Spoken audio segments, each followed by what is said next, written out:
ظاہر کی آنکھ سے نہ تماشا کرے کوئی، ہو دیکھنا تو دیدائے دل واہ کرے کوئی۔ ناظرین السلام علیکم، آپ دیکھ رہے ہیں ایجوزون یوٹیوب چینل۔ زندگی کی بے پناہ مصروفیات میں انسان اپنی فیملی کو اکثر بھول جاتا ہے، لہٰذا آج بچوں کے لیے وقت دینے کا فیصلہ کیا۔ اتوار کا خوبصورت دن تھا، سکول کی چھٹی تھی اور بچے گھر میں تھے، لیکن ان کی آنکھوں میں ایک خواہش تھی، کہیں باہر جانے کی، کچھ لمحے خوشیوں کے جینے کی۔ ہم پہلے تربیلا ڈیم جا چکے تھے، اس لیے اس بار کچھ نیا سوچا۔ ایک نے مشورہ دیا، باجا وائلڈ پارک ثوابی چلتے ہیں۔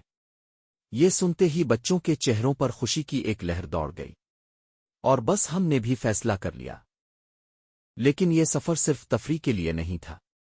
ہم نے بچوں کو بتایا کہ یہ سفر قرآن کریم کے مطابق زمین میں سیر کرو، تاکہ اللہ تعالیٰ کی قدرت، اس کی تخلیق اور اس کے عجائبات کو دیکھ سکیں اور ان سے کچھ سیکھ سکیں۔ وضو کیا، سفر کی دعائیں پڑھے اور ایک نیت کے ساتھ نکل پڑے، خوشیوں کے ساتھ ساتھ شعور حاصل کرنے کی نیت۔ راستے میں ہم نے ایک شارٹ کٹ لیا، جو وقتی طور پر تو آسان لگا مگر آگے جا کر مشکل بن گیا۔ یہ بھی زندگی کا ایک سبق تھا، ہر چھوٹا راستہ آسان نہیں ہوتا، اسی لیے ہم آپ کو مشورہ دیں گے کہ ثوابی ٹوپی روڈ سے بام خیل بائی پاس والا راستہ اختیار کریں۔ جب ہم پارک پہنچے تو ایک عجیب سی سکون بھری فضا تھی، نہ زیادہ رش نہ شور، بس فطرت کی خاموشی اور خوبصورتی۔ بچے خوشی سے دوڑتے ہوئے آگے بڑھے، جیسے ان کی دنیا وہیں آباد ہو۔ ہم نے ایک جگہ چٹائی بچھائی اور سب سے پہلے اپنے رب کے حضور کھڑے ہو گئے۔ ظہر کی نماز باجماعت ادا کی، کیونکہ اصل سکون وہی ہے جو سجدے میں ملتا ہے۔ نماز کے بعد ہم نے سادہ سا کھانا کھایا، بریانی، پھل۔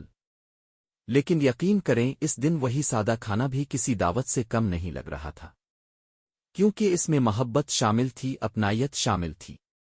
پھر بچوں نے پارک میں گھوم کر جانور اور پرندے دیکھے، مور کی خوبصورتی، پرندوں کی چہچہاہٹ اور خاص طور پر مارخور، جسے دیکھ کر بچوں کی آنکھوں میں حیرت اور خوشی صاف نظر آ رہی تھی۔ جھولے، کھیل، ہنسی اور وہ قہقہے جو شاید ہماری روزمرہ زندگی میں کہیں کھو گئے تھے، آج دوبارہ سنائی دے رہے تھے۔ یوں ہی ہنستے کھیلتے 2 سے 3 گھنٹے گزر گئے، اور جب تھکن نے احساس دلایا تو ہم نے واپسی کا سفر شروع کیا، لیکن دل میں ایک عجیب سی طمانینت کے ساتھ۔ یہ صرف ایک سیر نہیں تھی، یہ ایک احساس تھا، یہ ایک سبق تھا کہ خوشیاں مہنگی جگہوں میں نہیں بلکہ اپنے لوگوں کے ساتھ گزارے گئے وقت میں ہوتی ہے۔ اگر آپ کو ہماری یہ ویلاگ پسند آئی ہو تو ویڈیو کو لائک کریں، چینل کو سبسکرائب کریں اور اس خوشی کو دوسروں تک بھی پہنچائیں۔ اللہ آپ سب کو اپنے پیاروں کے ساتھ ایسے ہی خوبصورت لمحات نصیب فرمائے۔ گل وطن سپرلی وطن خوگ لکا دزان وطن، جان وطن جانان وطن، کل پاکستان وطن۔